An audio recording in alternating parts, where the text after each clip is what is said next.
Hey everyone, thanks for joining me for today's episode of Interview Connections TV, where I help you rock the podcast from both sides of the mic. When you are using guest expert interviews on podcasts as a way to grow your business, you likely have some specific goals in mind, some specific books that you want to sell. Maybe you want more Twitter followers or you want a bigger email list. But after a few months of doing the interviews, you don't see a lot of action, you don't see a lot of results, you begin to scratch your head and think, well, is this method of being a guest expert really working? And I have one big question for you. Are you asking for what you want? Are you being specific with listeners about what kind of action you want them to take? I was just speaking with a client and he's been doing interviews for several months and he said they're going well, I'm getting good feedback, but I'm not quite getting the results that I want.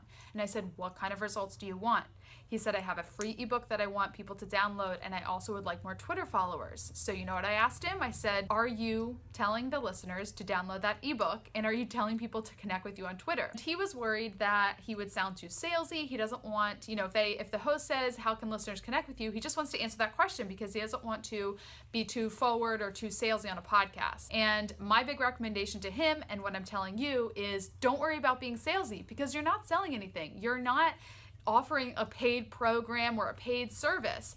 And if you're really worried about it, just ask the host before the show or even on the recording, I have a free ebook that I would love to offer your listeners as a gift. Is it okay if I do that? And most of the time they're going to say yes. I can't imagine any host that would say no. And if they really have a problem with it, they'll tell you. So give that strong call to action. You can't expect listeners to take action on something that you don't ask them to take action on. I am Jessica Rhodes. I'm here to help you rock the podcast from both sides of the mic. To learn how we can get you booked for interviews on podcasts, go to interviewconnections.com. We'll see you next Tuesday.